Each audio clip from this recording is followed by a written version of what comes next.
قل هل يستوي الذين يعلمون والذين لا يعلمون إنما يتذكر أولو الألباب أشهد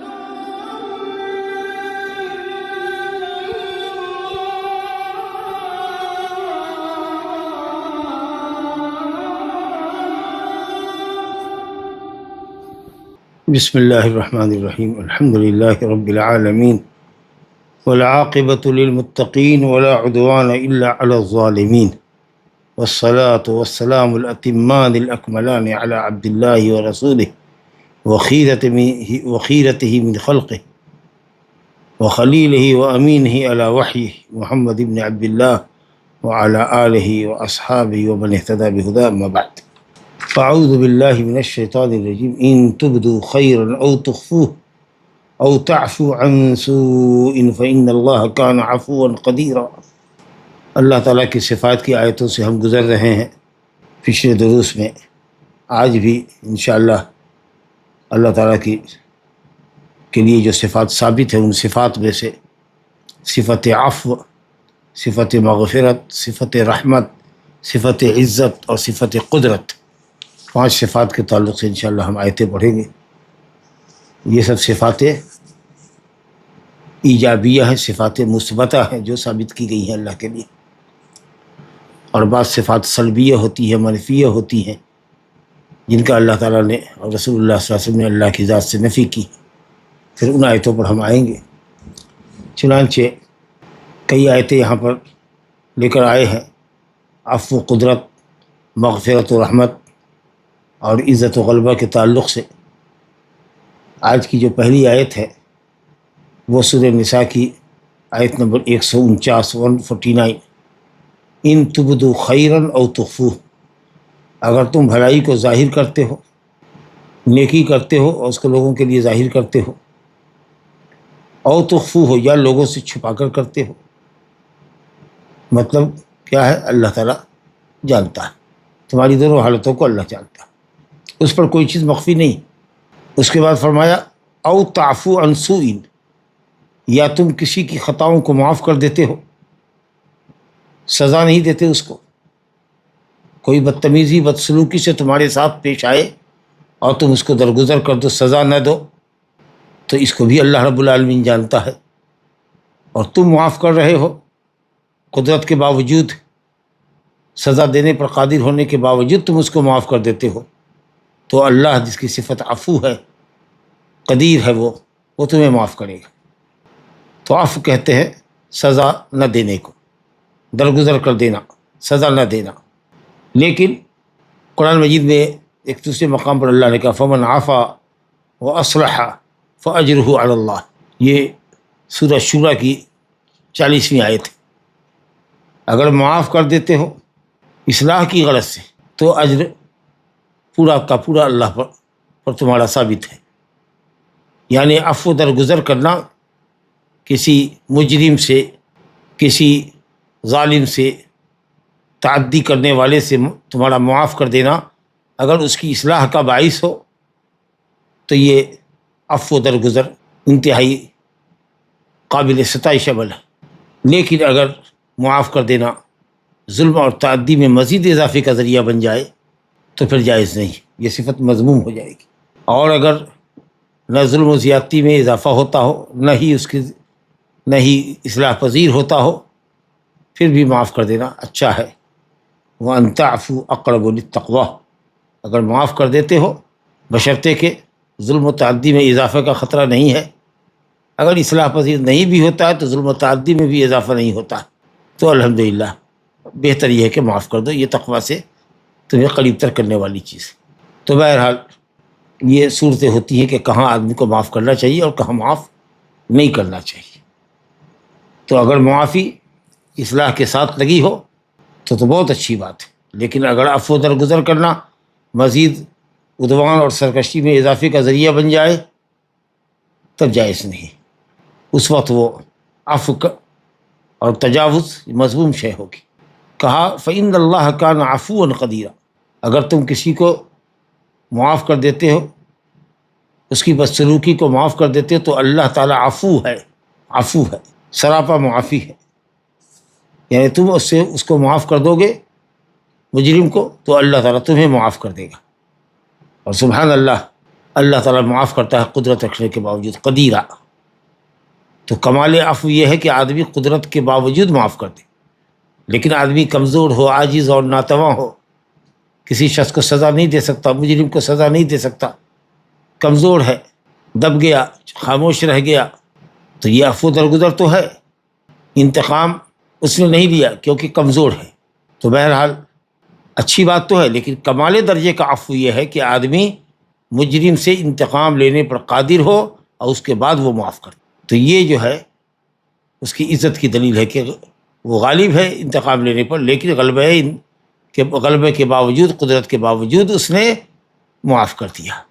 تو اس لیے عفون کے ساتھ قدیر اللہ ہے اللہ تعالیٰ، کیونکہ کمال عفو یہ ہے کہ آدمی قادر ہو کر معاف کر دے، لیکن آدمی عاجز ہو، ناتواں ہو، کمزور ہو تو یہ معافی قابل مدح نہیں ہے، کیونکہ وہ انتقام لینے سے تو عاجز ہے۔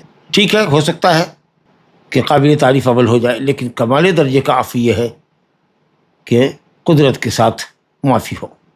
اس لیے اللہ تعالیٰ نے عفو اور قدیر دونوں صفت ذکر کی کہ اللہ تعالیٰ بندوں کے گناہوں کو معاف کر دیتا ہے، تجاوز کرتا ہے، درگزر کرتا ہے، اور تو عفو کا تعلق واجبات کے ترک سے، عفو غفور بھی کہیں پر آتا ہے، معاف کر دیتا ہے۔ اب مغفرت کے معنی بھی ہم کہتے ہیں معاف کرنا، بخش دینا، تو عفو کہتے ہیں ایسے تجاوز کو جو واجبات کے ترک کے نتیجے میں جو گناہ ہوا ہے اس کو معاف کر دینا، اور مغفرت کا تعلق وہاں ہوگا گناہوں کے ارتکاب سے۔ حرام کا ارتکاب کیا ہے تو اس کے لیے وہ غفور ہے، اور واجبات کا ترک کیا ہے تو اس کے لیے وہ عفو ہے۔ تو جہاں عفو غفور آئے تو وہاں پر عفو کا معنی ہوگا کہ ہم بندوں سے جو تقصیرات ہوئی ہیں واجبات کی ادائیگی میں، اس کے لیے وہ عفو ہے، یعنی بندوں کی سیئات سے تجاوز کرنے والا ہے جو واجبات کے ترک کے نتیجے میں لاحق ہوتی، اور غفور ہے یعنی بندوں کے محرمات کے ارتکاب، بندوں کی طرف سے محرمات کے ارتکاب پر وہ غفور ہے، پردہ دینے والا اور معاف کر دینے والا ہے۔ تو اللہ تعالیٰ قدیر ہے، ذو القدرت ہے۔ یہ قدرت وہ صفت ہے جس کے ذریعے فاعل کسی بھی کام کو انجام دینے پر متمکن ہو، قادر ہو، اس کے اندر عجز نہیں ہے، وہ عاجز نہیں ہے۔ ہم کبھی کبھی کسی کو اس لیے معاف کر دیتے ہیں یا چپ رہتے ہیں کہ ہم انتقام لینے سے عاجز ہیں، اور کبھی کبھی یہ ہوتا ہے کہ آپ جو قدرت رکھتے ہوئے بھی کمزور آدمی نے جو بدتمیزی گستاخی کی ہے اس کو معاف کر دیتا ہے اللہ کے لیے، لیکن اللہ تعالیٰ تو قدیر ہے۔ تو یہ دو نام اللہ تعالیٰ کے دو نام جو دو صفت کو متضمن ہے، اللہ کی صفت عفو اور صفت قدرت۔ دوسری آیت دیکھیے، وَلْيَعْفُوا وَلْيَصْفَحُوا أَلَا تُحِبُّونَ أَن يَغْفِرَ اللَّهُ لَكُمْ وَاللَّهُ غَفُورٌ رَحِيمٌ۔ وَلْيَعْفُوا لام امر ہے، چونکہ واو اس سے پہلے آیا ہے اس لیے لام امر ساکن ہو گیا، ورنہ لام امر تو مکسور ہوتا ہے۔ وَلْيَعْفُوا، اسی طریقے سے اگر فا اس کے اوپر آ جائے، لام امر سے پہلے فا آ جائے تو بھی لام امر مجزوم ہوتا ہے۔ وَمَنْ قُدِرَ عَلَيْهِ رِزْقُهُ فَلْيُنْفِقْ مِمَّا آتَاهُ اللَّهُ، سورۃ الحق کی آیت۔ جس کی روزی تنگ ہو، غریب آدمی ہو، تو وہ اپنے غربت کے حساب سے، اپنی اللہ تعالیٰ کی عطا کردہ روزی کے حساب سے خرچ کرے گا مرضیہ پر، جو مطلقہ بیوی بچے کو دودھ پلا رہی۔ اور پھر ثم بھی اگر آتا ہے تو لام امر مجزوم ہوتا ہے، ثم لیقضوا تفثہم، اپنی گندگی کو ختم کرے، گندے بال ناخن وغیرہ لے۔ ولیوفوا نذورہم ولیطوفوا بالبیت العتیق، طواف زیارت کرے، سورہ حج کی آیت۔ تو لام امر جو مکسور ہوتا ہے وہ مجزوم کب ہوتا ہے؟ جب واو مفتوحہ اس سے پہلے آئے، فا آئے اور ثم آئے۔ ولیعفوا، اور چاہیے کہ وہ معاف کر دے، ولیصفحوا، اور درگزر کر دے، صرف نظر کرے، نہ صرف معاف کرے بلکہ درگزر کرے، صرف نظر کرے، گردن کو پھیر لے معاملے سے، یعنی کبھی اس کا تذکرہ بھی نہ کرے، کبھی اس کو شرمندہ اور رسوا بھی نہ کرے۔ کسی نے کوئی گستاخی بدتمیزی کی تو معاف کر دیا، یہ تو ہوا انتقام نہیں لیا، یہ تو ہوا عفو۔ اور صفح یہ ہوتا ہے کہ اس کا ذکر بھی کبھی نہیں کیا، اس کو کبھی شرمندہ بھی نہیں کیا، اس کا کبھی خیال بھی دل میں نہیں آیا، یا اس طرح کی باتوں پر کبھی سوچا اور غور نہیں کیا، مطلب نسیہ منسیہ کر دیا، دماغ سے نکال دیا، جیسے کہ کبھی کچھ ہوا ہی نہیں. تو اس کا مطلب ہے کہ صف کا درجہ عفو سے بڑا ہے. نہ صرف یہ کہ معاف کر دیا لیکن اثر باقی ہے، قلب و دماغ میں اثر باقی ہے. معاف تو کر دیا انتقامی، لیکن قلب و دماغ میں کہیں نہ کہیں اثر باقی ہے. لیکن نہیں، وہ اثر بھی نہیں رہنا چاہیے، ایک دم درگزر کر دو، کانہم لم یکن شیء، کو کچھ ہوا ہی نہیں. الا تحبون، کیا تم نہیں پسند کرتے ہو کہ اللہ تعالیٰ تمہیں بخش دے، ان یغفر اللہ لکم، اللہ تعالیٰ تمہاری مغفرت کر دے، تم سے درگزر کرے، تم سے صرف نظر کرے، تمہارے عیوب پر پردہ دے دے. واللہ غفور الرحیم. یہ آیت کریمہ ابو بکر صدیق رضی اللہ عنہ اور مصطح ابن اساسہ کے سلسلے میں آئی ہے. سورہ نور کی آیت ہے، آیت نمبر 22. حضرت عائشہ رضی اللہ عنہ پر بد زبانی کرنے والوں اور ان پر بہتان تراشی کرنے والوں میں سے یا بہتان لگانے والوں میں سے ایک صاحب مصطح ابن اساسہ بھی تھے، جو حضرت ابو بکر صدیق کے خالزاد تھے. اصل میں یہ قصہ تو اور یہ واقعہ تو پیدا کیا تھا منافقین نے، ہوا اڑائی تھی، آگ لگائی تھی، حضرت عائشہ کی عزت اور آبرو پر انگشت نمائی کی تھی، زبان درازی کی تھی. لیکن ان کے جھانسے میں کچھ مخلص اور نیک مسلمان بھی آ گئے، جن میں ایک مصطح بھی تھے، جو حضرت ابو بکر صدیق رضی اللہ عنہ کے خالزاد تھے. اور بھائی کی بہن پر، خالزاد بھائی کی بہن پر زبان درازی کرنا، یہ اپنے آپ میں بہتان تراشی ہونے کے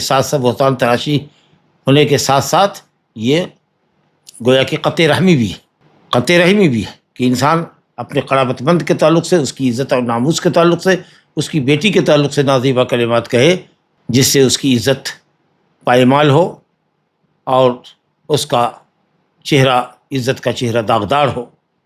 کتنی عظیم بات ہے. ظاہر ہے کہ حضرت ابو بکر صدیق بڑے حلیم اور بہت نیک انسان تھے، اس کے باوجود بھی مصطح پر غصہ ہونا فطری اور انسانی تقاضا تھا.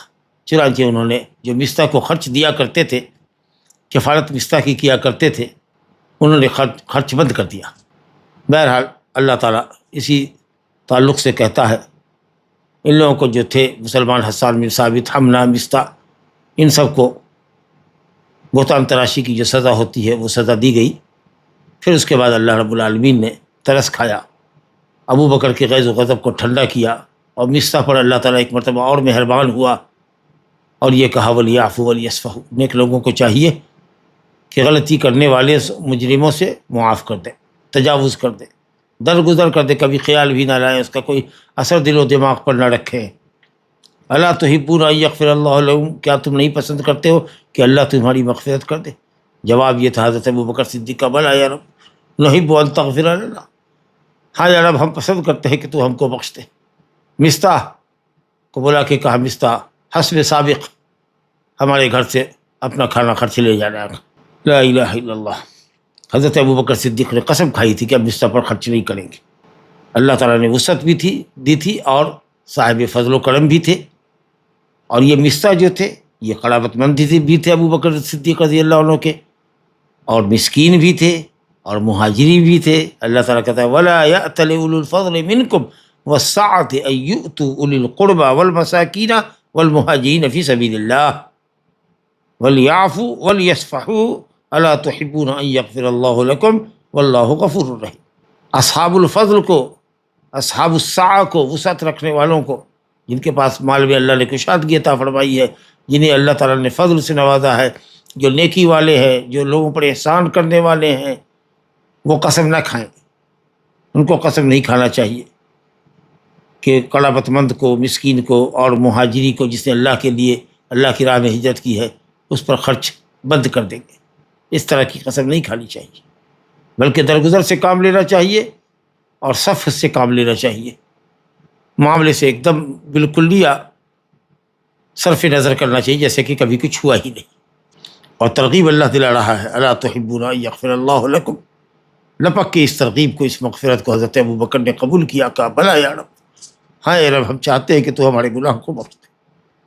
مصطح حسب سابق آ جانا، ہمارے یہاں جیسے پہلے تھے ویسے ہی آ جانا، اور نفقہ لے جانا، اپنا خرچ. واللہ غفور الرحیم، اور اللہ نہایت مغفرت کرنے والا ہے، غفور ہے اور رحیم ہے. یا تو غفور و غافر سے ہے مبالغہ کے وزن پر، یعنی اس کا کام ہی ہے کہ وہ مغفرت کرتا ہے، ہمیشہ مغفرت کرتا رہتا ہے، یا صفت مشبہہ ہے کہ اللہ تعالیٰ کی یہ صفت ہے جو اس سے کبھی جدا نہیں ہوتی. دونوں معنی صحیح ہے کہ اس کی صفت ہی ہے کہ وہ غفور ہے، جی، کبھی اس کی ذات سے یہ صفت الگ نہیں ہوتی، اور یہ کہ وہ کثیر المغفرت بھی ہے، بہت زیادہ لوگوں کو بخشتا ہے. اسی طریقے سے رحیم فعیل کے وزن پر، راحم رحیم یرحم سے اسم فاعل کا وزن ہے جو مبالغہ کے وزن پر آیا ہے کہ بہت زیادہ اپنے بندوں پر رحم فرماتا ہے، اور جس کو رحمت کے لائق سمجھتا ہے خوب خوب رحمت فرماتا ہے. یا یہ کہ رحیم اس کی صفت مشبہہ ہے جو اس کی ذات کے ساتھ لگی ہوئی ہے، تو وہ رحیم بھی ہے اور رحمت کا فعل بھی کرتا ہے. دونوں معنی الحمدللہ مناسب ہے اور صحیح ہے. اب دیکھیے غفور بھی ہے اور رحیم بھی. اب یہاں پر بھی دونوں تقریباً متشابہ المعنی ہے. اللہ مغفرت فرما دے، اللہ معاف کر دے، تو آپ پھر یہاں بھی مان لیجئے کہ رحمت میں حصول مطلوب ہے اور مغفرت میں زوال مکروہ ہے. اللہ تعالیٰ ہماری تکلیفوں کو ہم سے ظاہر کر دے کیونکہ تو غفور ہے، گناہوں پر پردہ ڈال دے، درگزر فرما دے، اور رحم فرما جی، تو ہمارا مطلب پورا کر دے، یعنی جہنم سے بچا لے اور جنت میں داخل کر دے. ازالے مکروہ کے لیے غفور اور حصول مطلوب کے لیے رحیم. جیسے جنت اللہ کی رحمت ہے، اللہ نے فرمایا انت رحمتی ارحم بک من اشاء، تو میری رحمت ہے، میں جس کو چاہوں اپنی رحمت میں داخل کروں. اللہم ادخلنا فی رحمتک یا ارحم الراحمین، اللہ ہم سب کو اپنی رحمت میں داخل کروں. چلیے صاحب، تو صفت عفو، صفت قدرت کی دلیل پہلی آیت سے، فإن اللہ کان عفوا قدیرا، قدرت کے باوجود اللہ تعالیٰ معاف کرتا ہے، مجرموں سے، گنہگاروں سے انتقام نہیں لیتا، تجاوز کر دیتا ہے، درگزر کر دیتا ہے. اور اللہ تعالیٰ کے لیے صفت مغفرت اور رحمت، الا تحبون ان یغفر اللہ لکم واللہ غفور الرحیم. وہ تیسری آیت عزت کے تعلق سے کہ اللہ تعالیٰ کے لیے کامل عزت ہے، غلبہ ہے، قوت ہے. فرمایا گیا وَلِلَّهِ الْعِزَّةُ وَلِرَسُولِهِ وَلِلْمُؤْمِنِينَ وَلَكِنَّ الْمُنَافِقِينَ لَا يَعْلَمُونَ. سورہ منافقون کی آیت ہے. اللہ ہی کے لیے عزت ہے، وَلِلَّهِ الْعِزَّةُ خبر مقدم ہے، العزت مبتدا مؤخر حصر کا فائدہ دیتا ہے، اور اللہ ہی کے لیے عزت ہے اور اس کے رسول کے لیے عزت ہے اور مومنوں کے لیے عزت ہے. یہ آیت منافقین کے اس قول کے مقابلے میں اتری تھی جو عبداللہ بن ابی نے کہا تھا لئن رجعنا الى المدینۃ لیخرجن الاعز منها الاذل، اگر ہم مدینہ لوٹتے ہیں تو زیادہ عزت والے مدینہ سے نکال باہر کریں گے زیادہ ذلیل لوگوں کو. اپنے کو زیادہ عزت والا سمجھتا تھا اور نبی صلی اللہ علیہ وسلم کو اور آپ کے صحابہ کرام کو اپنے مقابلے میں ذلیل سمجھتا تھا. اس کے جواب میں اللہ نے فرمایا کہ اللہ ہی کے لیے عزت ہے، یہ کیا نکالیں گے، اور اپنے کو عزیز سمجھتے ہیں اور زیادہ عزت والا سمجھتے ہیں کہ زیادہ عزت والے، زیادہ غلبہ اور قوت والے کمزوروں کو نکال باہر کریں گے مدینہ سے. ارے تمام تر عزت اللہ کے لیے ہے، اور اللہ ہی کی عطا کردہ عزت رسول کے لیے بھی ہے اور مومنین کے لیے بھی ہے. اس قول کا تقاضا یہ ہے کہ تم اپنی خیر مناؤ کہ اللہ اور اس کے حکم سے اس کا رسول اور مومنین تمہیں اور تم جیسوں کو مدینہ سے نکال باہر کریں گے.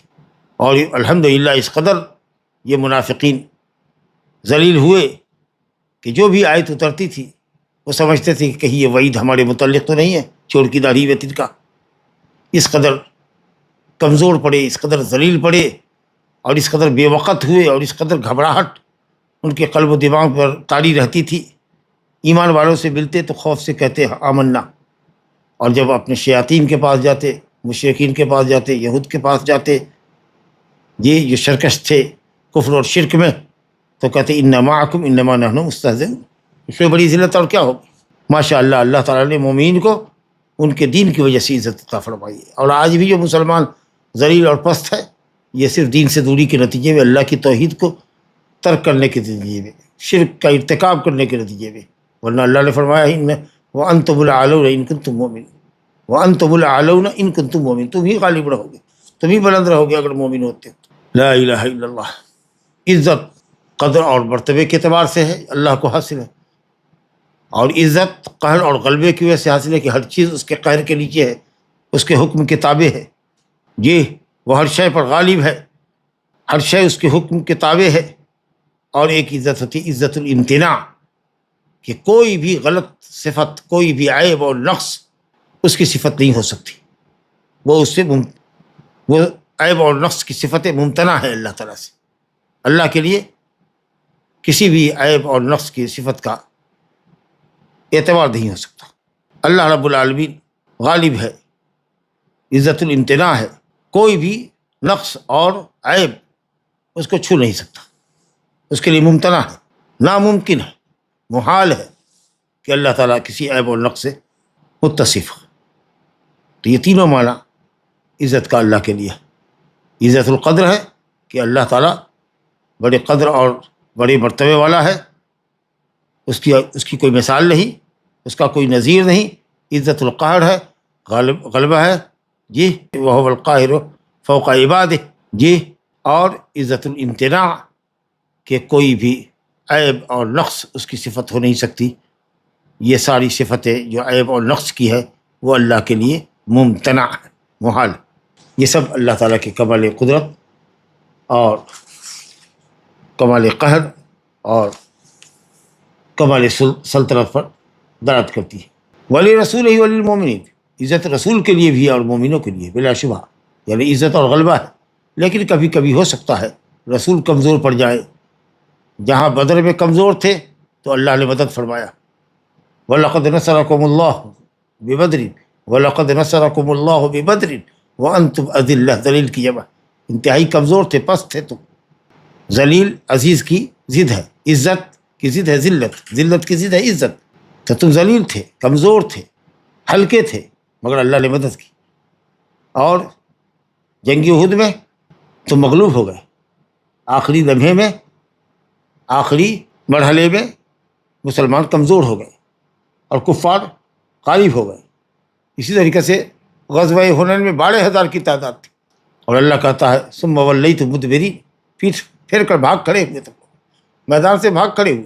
کثرت تعداد کے عجب نے تم کو گمراہ کر دیا، اور تیروں کی بوچھاڑ برداشت نہیں کر سکے، جو حوازن اور ثقیف والے کمین گاہوں میں چھپ چھپ کر کے جو تیر کی برسات کی، اول وہلہ قدم اکھڑ گئے، سب بھاگ کھڑے ہوئے۔ 100 کے قریب لوگ نبی صلی اللہ علیہ وسلم کے ساتھ میدان میں ڈٹے رہے۔ پھر نبی صلی اللہ علیہ وسلم نے ان کو پکڑوایا، آواز لگوائی حضرت عباس بن عبد المطلب کے ذریعے، جو جہیر الصوت تھے، اے اصحاب شجرہ، اے بیعت اہل بیعت رضوان، پلٹو۔ پھر انہیں ندامت کا احساس ہوا، لوٹے۔ اللہ رب العالمین نے فرشتوں کے ذریعے مدد فرمائی، مسلمانوں پر سکینت نازل فرمائی، اب پوری پامردی کے ساتھ مسلمان لڑے تو فتح مبین ملی۔ تو رسول صلی اللہ علیہ وسلم نے بھی کبھی پسپائی اختیار کی ہے، اور پسپائی ان کو جھیلنی پڑی ہے، اور مومنوں کو بھی شکست سے دو چار ہونا پڑا ہے۔ تو رسول کے لیے اور مومنوں کے لیے یہ عزت ہے۔ ظاہر ہے کہ وہ عزت وہ ایسی عزت نہیں ہے جو عزت کے اللہ کے لیے۔ اللہ تو ہمیشہ غالب ہے، مقتدر ہے، وہ کبھی ضعیف اور ہلکا نہیں ہو سکتا۔ تو اس لیے سمجھنا چاہیے کہ اللہ کے لیے جو عزت ہے وہ عزت اس کے اعتبار سے ہے جی، وہ غالب ہے، کبھی مغلوب نہیں ہو سکتا، جبکہ رسول اور مسلمان کئی جنگوں میں مغلوب ہوئے۔ چلیے صاحب، تو اگر عزت عزیز ہم بھی ہیں اور عزیز اللہ بھی ہے، تو ناموں کی مشابہت سے جی ذات کی مشابہت لازم نہیں آتی۔ اور اسی طریقے سے کچھ صفت ہمارے اندر بھی ہے کہ ہم سمیع اور بصیر ہے، اور اللہ بھی سمیع اور بصیر ہے، تو اس سے یہ لازم نہیں آتا کہ دونوں موصوف یعنی صفت سمع اور بصر سے متصف جو دو ہستیاں ہیں، انسان اور رب العالمین، یہ دونوں مماثل ہوں۔ ہرگز نہیں۔ دو صفتوں کے اتفاق سے موصوف کا متماثل ہونا، ایک جیسا ہونا، یہ بالکل ہی غیر ضروری بات ہے۔ اور اسی طریقے سے نام اللہ کا عزیز ہے، بندوں کا بھی نام عزیز ہے۔ اللہ بھی سمیع ہے، بندوں پر بھی سمیع و بصیر کا اطلاق کیا گیا ہے، لیکن هو السمیع لا کالسمیع، اللہ جو سمیع ہے وہ عام دوسرے سمیع کی طرح نہیں۔ چلیے چوتھی آیت جو عزت ہی کے سلسلے میں آئی ہے، ابلیس نے کہا تھا جو اللہ تعالیٰ نے حضرت آدم علیہ السلام کو سجدہ تعظیمی بجا لانے کا حکم دیا تو تمام فرشتے سجدہ ریز ہوئے اللہ کے حکم پر۔ ابلیس اکڑ گیا، اس نے تکبر کیا، اور اس کی وجہ سے وہ رادہ درگاہ ہوا، ملعون اور مطرود قرار دیا گیا۔ اب وہ یہ کہتا ہے فبعزت کا، تیری عزت کی قسم، باقسمیہ ہے۔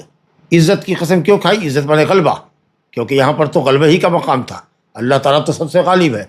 اب حضرت آدم علیہ السلام کو اللہ تعالیٰ نے عزت دے دی تھی، غلبہ دے دیا تھا، کس پر؟ فرشتوں پر، کہ جو سوالات اللہ تعالیٰ نے اشیاء کا پوچھا، اشیاء کا جو علم دے دیا تھا اللہ آدم علیہ السلام کو، تو فرشتوں سے پوچھا کچھ چیزوں کا نام، تو فرشتوں نے لا علمی کا اظہار کیا، سبحانک لا علم لنا الا ما علمتنا انک انت العلیم الحکیم۔ تو اللہ نے کہا یا آدم انبئہم باسمائہم فلما انباہم باسمائہم۔ تو اس طریقے سے غلبے کا مقام تھا، تو اس لیے شیطان نے فبعزتک کا کہا، تیرے غلبے کی قسم، تیری عزت کی قسم، کیونکہ یہاں پر ایک دوسرے پر غلبہ لے جانے کی بات تھی، تو آدم کو اللہ نے غلبہ نصیب کر دیا، اسی لیے یہ اپنے غلبے کا اقرار کر رہا تھا کہ میں اس کو کیسے سجدہ کر سکتا ہوں، میں تو غالب ہوں، میں آگ سے پیدا ہوا ہوں، یہ مٹی سے پیدا ہوا ہے، میں اس کے مقابلے میں غالب ہوں۔ اس لیے وہ اللہ کے غلبے کی قسم کھا رہا ہے، عزت کی قسم کھا رہا ہے، فبعزتک کا، تیری عزت کی قسم اللہ، لأغوینہم اجمعین، ان کے تمام کو، ان کی اولادوں کو، ان کی اولاد کو، ان کی اولاد کو ہم ضرور بھی ضرور، یا میں ضرور بھی ضرور گمراہ کر دوں گا۔ کئی بار کہا الا عبادک منہم المخلصین، لیکن جو تیرے مخلص بندے ہوں گے، چنندہ بندے ہوں گے، ان پر تو ہمارا داؤ نہیں چلے گا۔ اور ایک جگہ اللہ نے خود بھی کہا ان عبادی لیس لک علیہم سلطان، جا تمہیں اجازت ہے تو جس کو چاہے گمراہ کر، لیکن یاد رکھ میرے بندوں کو، یعنی میرے خاص بندوں کو، میرے مومن متقی بندوں کو تو گمراہ نہ کر سکے گا، یا تیرا غلبہ اس کے اوپر نہیں ہوگا۔ اگر وہ کبھی تمہارے ہتھے چڑھ بھی گئے تو فوراً تائب ہوں گے اللہ کی طرف۔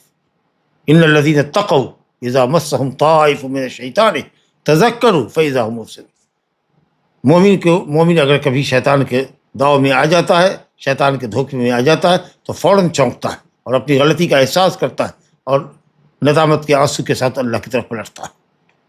بہرحال تو یہاں عزت کا اقرار شیطان نے بھی کیا ہے، شیطان بھی اللہ کے اسماء و صفات کا قائل تھا، لیکن معتزلہ اور جہمیہ اللہ تعالیٰ کے ناموں کے یا نام مجرد کے قائل ہیں، ناموں اور صفتوں کا انکار کرتے ہیں، یا معتزلہ نام تو مانتا لیکن نام میں کوئی معنی کا قائل نہیں۔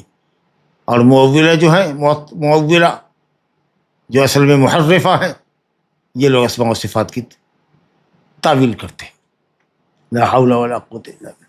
بہرحال جو آیات ہم نے پڑھی، 4 آیتیں، ماشاءاللہ اس میں عفو و صفح کی فضیلت معلوم ہوئی۔ اللہ عفو قدیر ہے، ہمیں اللہ تعالیٰ سے اپنی کوتاہیوں کے لیے اللہ سے معافی چاہنی چاہیے، اور قدرت اگر ہو اور مجرم سے انتقام لینے پر قادر ہوں، پھر بھی اگر ہم بخش دیتے ہیں تو یہ ہماری بخشش کا اور ہمارے لیے عفو کرم کا اللہ سے ذریعہ بنے گا، اس لیے ہم بھی عفو کرم کو اپنی صفت بنائیں۔ اللہ تعالیٰ عزیز ہے، غالب و مقتدر ہے، مغلوبیت اس کے شایان نشان نہیں۔ اس کے بعد ایک آیت لے کر آئے ہیں کہ اللہ رب العالمین کا نام بڑا بابرکت ہے، تبارک اسم ربک ذی الجلال والاکرام، یہ آخری آیت ہے سورہ رحمان کی، تبارک اسم ربک ذی الجلال، ربک حالت جری میں ہے، اسم تبارک میں فعل کا فاعل، مضاف ربک مضافر ہے، مضاف اقوا مضافر ہے، تو مضافر ہے ربک، رب حالت جری میں، حالت جرب، ذی الجلال بھی حالت جرب، تو یہ ذی الجلال والاکرام عظمت والا ہے اور کرم و بخشش والا ہے، عزت والا ہے۔ جلال عظمت والا ہے اور اکرام کرم و بخشش والا ہے، یہ صفت ہے کس کی؟ رب تعالیٰ کی۔ اور اس سے پہلے جو ایک مقام پر آیت اتری ہے، کل من علیہا فان ویبقی وجہ ربک ذو الجلال والاکرام، یہ ذو الجلال والاکرام حالت رفیع میں ہے، جو وجہ کی صفت ہے۔ الحمدللہ، تو تیرے رب کا نام عظیم البرکت ہے، تیرے رب کا نام عظیم البرکت ہے، وہ تیرا رب جو عظمت والا ہے، جلال والے عظمت والا ہے اور اکرام والا ہے، وہ اپنے نیک بندوں کی تکریم کرتا ہے، اور نیک بندے اللہ تعالیٰ کی تکریم کرتے ہیں کہ اس کی اطاعت کرتے ہیں۔ بڑا زبردست لفظ ہے یہ تبارک کا، اس سے فعل مضارع نہیں آتا، یہ تبارک کو نہیں آتا، اور یہ لفظ صرف اللہ تعالیٰ کی صفت کے طور پر استعمال ہوا ہے۔ فتبارک اللہ احسن الخالقین، تبارک اللہ رب العالمین، تبارک الذی نزل الفرقان علی عبدہ، تو یہ لفظ صرف اللہ رب العالمین کے لیے آتا ہے۔ لا الہ الا اللہ، اللہ کا نام جس کام کے آغاز میں جو بھی اہم کام ہو، حدیث ہے کہ اگر اللہ کا نام نہ لو تو برکت سے خالی ہو۔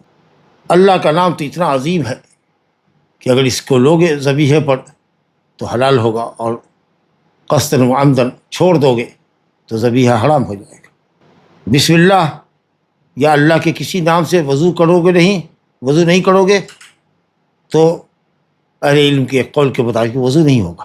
اللہ کا نام اگر چھوڑ دو گے طہارت پر جو حدث سے ہوتی ہے، استنجا وغیرہ کے بعد جو آدمی وضو کرتا ہے، اگر جان بوجھ کے اس نے اللہ کا نام چھوڑ دیا تو ایک قول ہے اہل علم کا، علماء ظاہریہ کا اور بعض دوسرے محققین علماء کا، کہ اس کا وضو نہیں ہوگا، اگرچہ جمہور کہتے ہیں کہ مستحب وضو ہو جائے گا۔ لا وضو لمن لم یذکر اسم اللہ علیہ، اس شخص کا وضو نہیں ہے جس نے اللہ کا نام نہیں لیا۔ اگر آدمی کھانے پر اللہ کا نام ڈالے تو شیطان کھانے میں شریک ہوتا ہے۔ اگر انسان بیوی سے ہم بستر ہو اور بسم اللہ اللہم جنبنا الشیطان وجنب الشیطان ما رزقتنا نہ پڑھے تو شیطان اس کے عمل میں شریک ہو جاتا ہے، اور پھر جو بچہ پیدا ہوتا ہے اس کے اوپر بھی شیطان کا غلبہ زیادہ ہوتا ہے۔ لیکن جب آدمی بسم اللہ کر کے دعا پڑھ کے جاتا ہے، بیوی سے ہم بستر ہوتا ہے، اور اس ملاقات میں اللہ اس کے بچہ مقدر کرتا ہے، تو لم یضرہ الشیطان ابدا، شیطان اس کو کبھی نقصان نہیں پہنچاتا۔ یعنی ایسا تو نہیں کہ معصوم عن الخطا ہو جائے وہ، لیکن جو ہے کہ شیطان کا غلبہ نہیں ہوتا، نیک صالح ہوتا ہے۔ ورنہ اگر اس دعا کو اور بسم اللہ کو آدمی ترک کر دے تو بچہ ہمیشہ شیطان کے ہتھے چڑھتا رہتا ہے اور شیطان کے خاص نشانے پر رہتا ہے۔ چلیے صاحب، اس کے بعد کچھ آیات ہیں جو صفات منفیہ کے لیے آئی ہیں کہ اللہ تعالیٰ ہر عیب اور نقص سے منزہ، مبرہ اور پاک ہے، اور مثلیت کی نفی ہے کہ اللہ تعالیٰ کے مثل کچھ بھی نہیں، کیونکہ کسی بھی مخلوق کے اندر کوئی نہ کوئی نقص، ہر مخلوق کے اندر کوئی نہ کوئی نقص پایا جاتا ہے، لہذا کسی مخلوق کی مشابہت نہیں ہو سکتی، اور ناقص مخلوق کبھی بھی کامل مطلق، جس کے لیے کمال مطلق ہے، حمد کامل ہے، حمد مطلق ہے، اس اللہ کے مشابہ نہیں ہو سکتا۔ تو اللہ تعالیٰ ہر عیب و نقص سے پاک، اور نہ وہ کسی ناقص مخلوق کے مشابہ، نہ کوئی ناقص مخلوق اس کے مشابہ۔ اس سلسلے میں کئی آیات مؤلف لے کر آئے ہیں۔ یہ صفات منفیہ ہے، جس کو صفات سلبیہ بھی کہتے ہیں، اور جہاں بھی اللہ نے صفات سلبیہ اور منفیہ کا ذکر کیا ہے وہاں پر اس منفی صفات کی اپوزٹ جو مثبت صفات ہوتی ہے اس کا کمال ہم مراد لیتے ہیں۔ جب کہتے ہیں کہ کیا اللہ کے ناموں جیسا کسی نام والے کو جانتے ہو، تو ہم کہتے ہیں نہیں، کیونکہ اللہ تعالیٰ تمام تر عظمت اور عزت کے نام کا اکیلا مالک ہے۔ پہلی آیت ہے سورہ مریم کی مشہور آیت ہے فاعبد ہو۔ یہ جو فا ہے یہ تفریعیہ ہے، ایک بات ذکر کی گئی اور اس سے مسئلہ اخذ کیا گیا۔ رب السماوات والارض وما بینہما، اللہ آسمان و زمین کا اور اس کے درمیان کی تمام چیزوں کا مالک ہے، رب ہے، خالق ہے، مالک ہے، مدبر۔ جب خالق مالک مدبر اللہ ہی ہے تو اس کا لازمی تقاضا یہ ہے فاعبد ہو واستبر لعبادتہ، کیونکہ اللہ رب العالمین کو رب ماننا، خالق مالک رازق ماننا، اس کا لازمی تقاضا یہ ہے کہ بندہ اللہ کی عبادت کرے۔ اگر عبادت نہیں کرتا ہے اس کا مطلب ہے کہ اقرار ربوبیت اس کا صحیح نہیں۔ فاعبد ہو، یہ اس کو کہتے ہیں فا تفریعیہ، فا مفرعہ، اسی سے نکلی ہوئی بات ہے۔ جیسے جڑ ہوتی ہے نا، کسی درخت کی جڑ ہوتی ہے، اس سے شاخیں نکلتی، تو اسی پر یہ معاملہ اخذ کیا گیا کہ جب اللہ رب السماوات والارض وما بینہما ہے تو لازماً اس کا تقاضا ہے فاعبد ہو، اس کی بندگی کرو، واستبر لعبادتہ، اور اس کی عبادت پر صبر کرو۔ استبر، واصبر کے مقابلے میں استبر، یہ تا ہے، اصل میں وہ تا ہے بالتا، لیکن صرفی قاعدہ ہے اس کی وجہ سے وہ تا سے بدل گیا۔ یعنی تکلیف اور مشقت بھی ہو اللہ کے حکم کی بجاوری میں تو صبر کرو۔ اس کے اندر معانات اور شدت کو برداشت کرنے کا معنی آتا ہے۔ تو وصبر کے مقابلے میں واستبر جو آتا ہے اس میں زیادہ معنویت ہے کہ تکلیف کے باوجود صبر کرنا، اللہ کی عبادت کی بجاوری میں یا ترک منہیات میں جو تکلیف ہے اس پر اللہ کی عبادت پر ثابت رہو، اپنے آپ کو مضبوطی کے ساتھ جمائے رکھو، کیونکہ صبر تو ہم پڑھ چکے ہیں نا کہ حبس النفس ہے، اپنے نفس کو روکنا اللہ کی عبادت پر، گناہوں کے ترک کرنے پر اور مصائب و مشکلات کے اوپر۔ قرآن مجید میں ہے وَأْمُرْ علیہ مقام پر وَأْمُرْ أَهْلَكَ بِالصَّلَاةِ وَاصْطَبِرْ عَلَيْهَا، اے نبی اپنے اہل و عیال کو نماز کا حکم دیجیے، واصطبر علیہا، آپ پورے جم کر کے اس پر قائم رہیے۔ تو استبر صبر اور استبار، صبر کرنا اور صبر، وصبر اور واصطبر میں یہ فرق ہے کہ اس میں معنوی اعتبار سے شدت اور تکلیف کو برداشت کرنا ہے کہ اگر معاملہ مشکل بھی ہو آپ پر تو آپ کو صبر کرنا ہے، جیسے کہ آدمی اپنے ساتھی کے ساتھ میدان جنگ میں کھڑا ہوتا ہے، چھوڑ کے نہیں بھاگتا اس کا۔ باپ اور بیٹا ہے تو کبھی بھی بیٹا باپ کو چھوڑ کے نہیں بھاگے گا، بیٹا باپ کو نہیں چھوڑ کے بھاگتا ہے عام طریقے سے۔ چلیے صاحب، اللہ نے کہا رب السماوات والارض وما بینہما، اس سے اخذ کیا ہے اہل علم نے کہ سماوات افضل ہے زمین سے، کیونکہ اللہ نے پہلے ذکر کیا ہے سماوات کا۔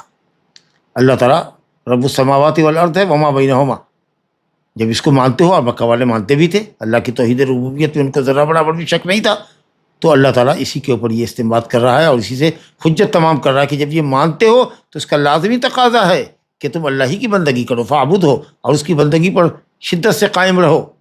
هل تعلم له سمیع، کیا تم اس کے لیے سمیع جانتے ہو؟ سمیع سمیع نہیں، عین کے ساتھ نہیں، بالیا، یعنی نظیر جانتے ہو؟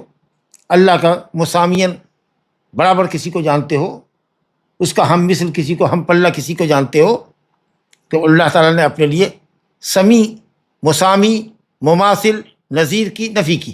اس کا مطلب کیا ہوا کہ اللہ تعالیٰ لیس کمثلہ شیء۔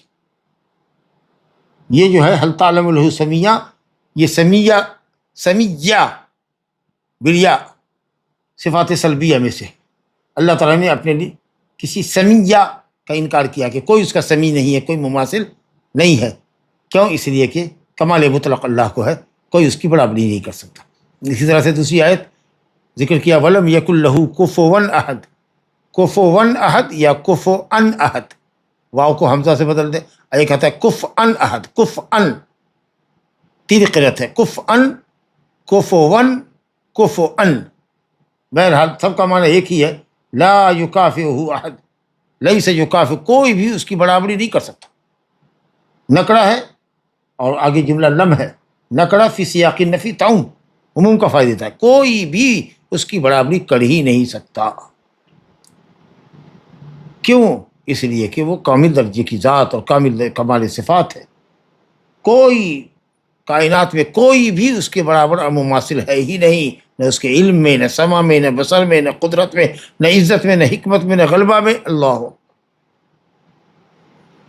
اسی طرح کی تیسری آیت دیکھیے فلا تجعلوا للہ اندادا وانتم تعلمون، اللہ کے لیے انداز نہ بناؤ، ند کی جمع، نظرا مت بناؤ، شرکا مت بناؤ، ہم مثل اور ہم پلہ اللہ کو قرار نہ دو۔ یہاں پر بھی فا ہے جی، کیونکہ پہلی آیت ہے سورہ بقرہ میں، یہ پہلی آیت ہے، آیت نمبر 21 سورہ بقرہ کی، جس پہ توحید ربوبیت کو توحید الوہیت کی دلیل بنا کر پیش کیا گیا ہے، اور اللہ تعالیٰ نے دنیا کے انسانوں کو اللہ واحد کی بندگی کی دعوت دی۔ پہلی آیت ہے قرآن مجید میں، جو حکم ہے وہ پہلا حکم توحید کا ہے، اور وہ آیت نمبر 21 ہے سورہ بقرہ کی، یا ایھا الناس، یا ایھا الناس اعبدوا ربکم الذی خلقکم والذین من قبلکم لعلکم تتقون الذی جعل لکم الارض فراشا، جس سے زمین کو تمہارے فراش بنایا، والسماء بناء وانزل من السماء ماء فاخرج به من الثمرات رزقا لکم۔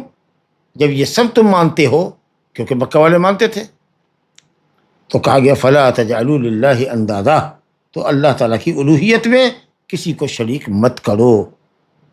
اندادا ند کی جمع، مکافی، برابر، ہم پلہ، مقابل، وانتم تعلمون، درا حال ہے کہ تم جانتے ہو کہ اللہ کا کوئی ہم پلہ نہیں ہے۔ تو یہ گویا کہ حکم کی تعلیل ہے، علت ہے۔ یہ جو فلا تجعلوا للہ اندادا ہوا، یہ بھی صفات سلبیہ ہوئی کہ اس کا کوئی ند نہیں ہے۔ کیوں؟ اس لیے کہ صفت کمال تھے وہ متصف ہے۔